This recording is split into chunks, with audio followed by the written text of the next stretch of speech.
channel. My name is Doug if you're just tuning in for the first time. Welcome to Fat City Vinyl. This is going to be my first upload of 2021. Hope everybody had a good holiday season and started the new year. I took a bit of time off from uploading here. I want to do some upgrades to the channel, which hopefully you'll see over time. You may have already. I've tried to create some new channel art. I want to tie this channel in along with my related profiles on Facebook and Instagram, create a more cohesive look to all of them to tie them closer together, which I didn't quite have to my satisfaction before that. So these are all things I've been working on. Also some kind of technical upgrades I'm going to try to tackle. Not the most technically minded guy out there by any means. But first off, for my first upload of the year, and I still have several videos I made last year that I haven't gotten around to sharing with you guys yet. I seem to have a bit of a content flow problem. I'm always wary of putting too many videos up too quickly. I never want to put more than one up a week, but that leaves me with a bit of a backlog, and it seems to take forever to get some of this stuff shared with you guys. But I had an amazing haul of rare promotional items from the 1990s arrive in the mail just before Christmas. I thought I would share those with you today, guys. They're all reggae related and catches the music at a crucial moment in its juncture when the classic period of the 1970s and early 1980s is over. It's the 1990s. There's a new generation of record labels putting the older music out again for a new generation of fans with better art, with better sound quality, with a kind of archival presentation which maybe you hadn't seen in Jamaican music to that point. It was a different ball game, more fans, more awareness, and this archive of promotional material kind of is a snapshot of that moment in time.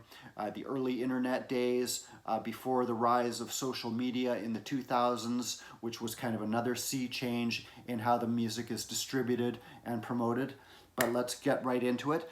This was sent to me by a vinyl community member, Scott Phillips, down in Nashville, Tennessee. I don't know if he checks out the YouTube videos at all. I've connected with him through Facebook and later on through Instagram. But Scott, if you are watching, thank you so much, man. You had sent me a message and asked me if I wanted some of this stuff. Scott owned a record store in the 1990s, was doing purchasing. He was always a reggae fan, so he was always kind of keen to save some of this promotional material, and he had kept some of it all these years that he kindly sent my way.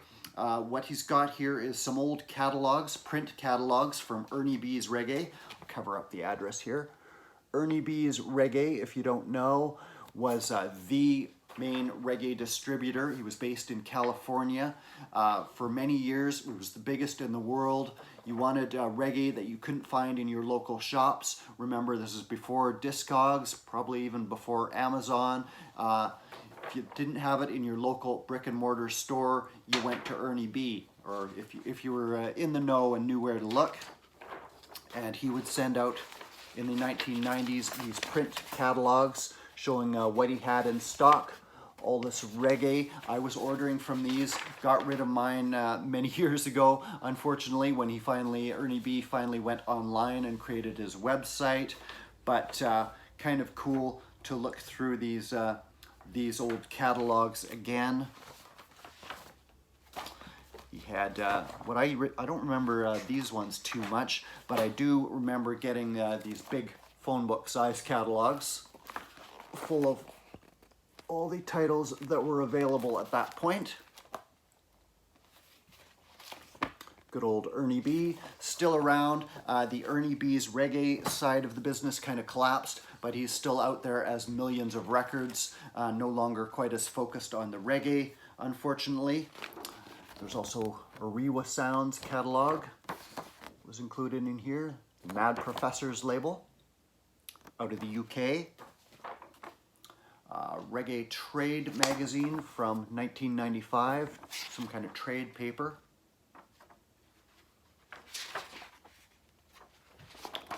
Luchi Lou and Mitchie One, linked up with them on Instagram.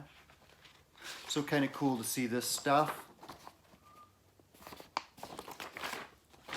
Ras Records was an important early distributor of reggae in the US. There's a catalog from them in here. The Godfather U-Roy right there. So there's lots of titles available through them. Great Freddie McGregor. And these labels, like Ras, were pioneers in distributing reggae in the US. It's worth noting that reggae had a much tougher and longer slog or haul into wider acceptance in America than they did in the UK, where you had this strong Jamaican presence from early on, bringing the music, bringing the culture. Was much bigger country, much more spread out, much tougher for reggae to be disseminated. Took a lot of people, a lot of years to push it in the various markets and bring it to wider acceptance. And that is kind of a snapshot of what you see through this haul. Ras Records, very early distributor and later label. Got some promotional photos here. The Mighty Diamonds from Ras Records. Culture, that's a promo shot from the One Stone album. I have that album, bought it brand new.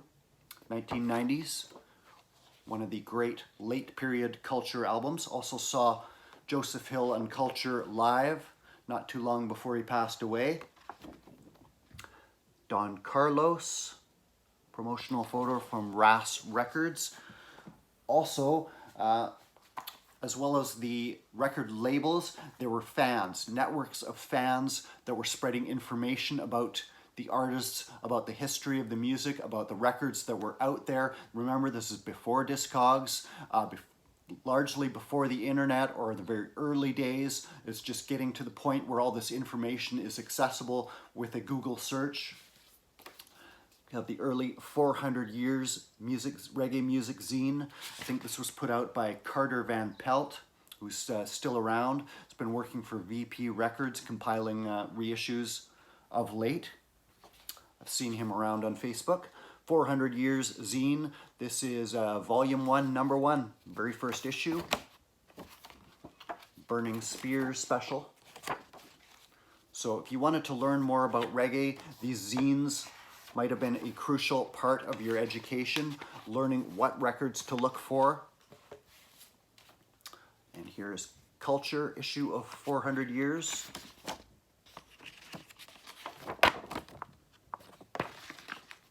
These are from the 1990s, I'm sure. Definitely 1990s. Usually these were put out by disc jockeys, promoters. There's a bit of a discography there. Records to search for. Distant Drums. This is another zine. It's from the UK, I believe. I think this was put out kind of in connection with Roger Steffens, the world's largest Bob Marley collector. And this was a zine dedicated to all things Bob Marley and the Wailers, the greater Wailers-related family. Distant Drums, lots of articles here. Discographies. Distant Drums, issue number 5, May 1995.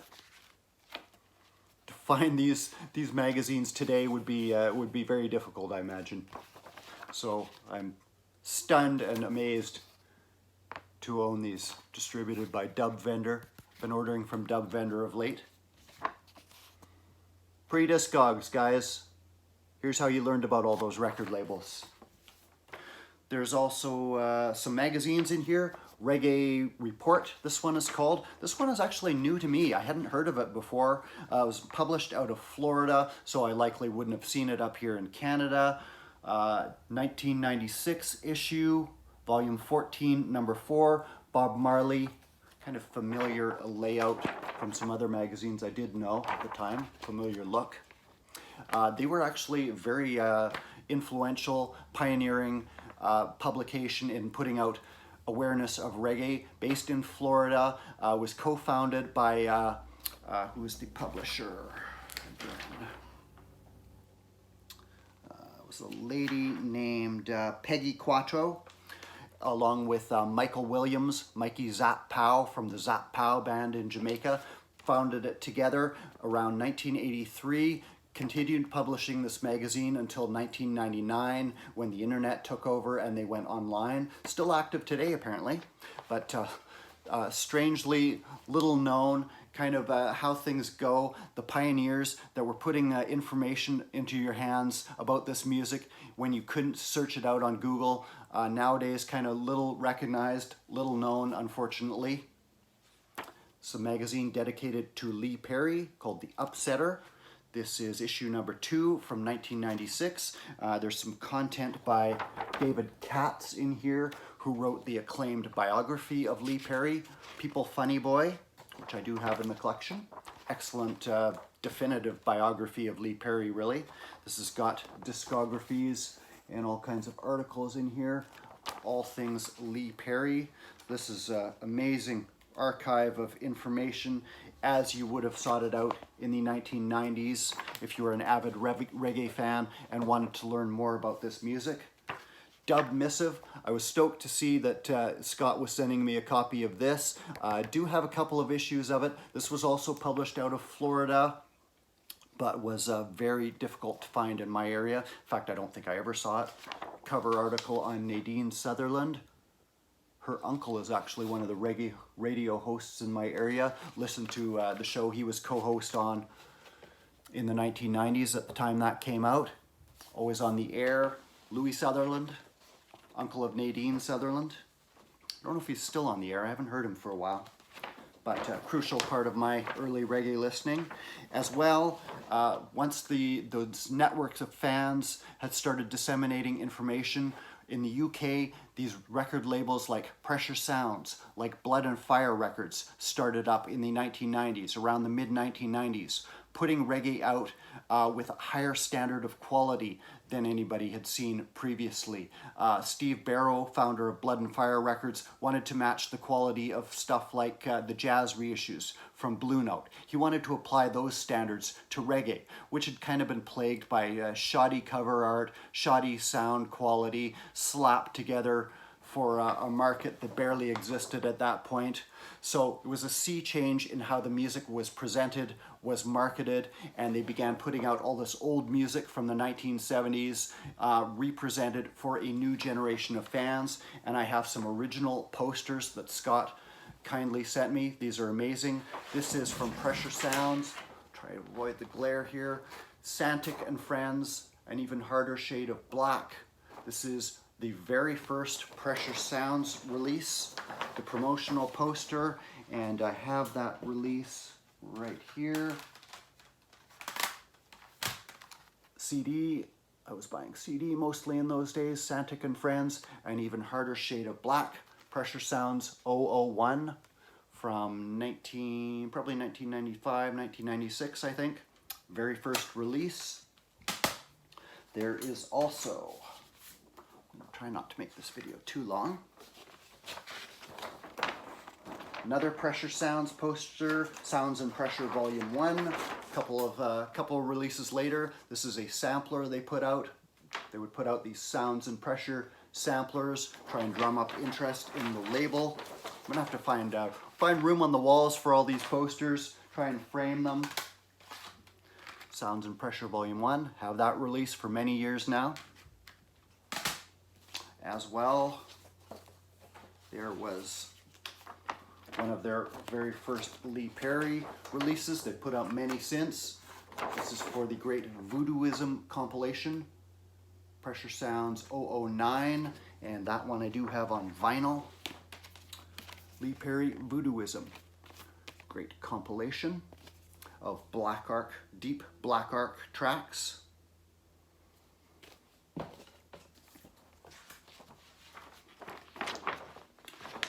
Poster for Dub Syndicate, On You Sound artist, Ital Breakfast album from the 1990s. Ital Breakfast, the album right here.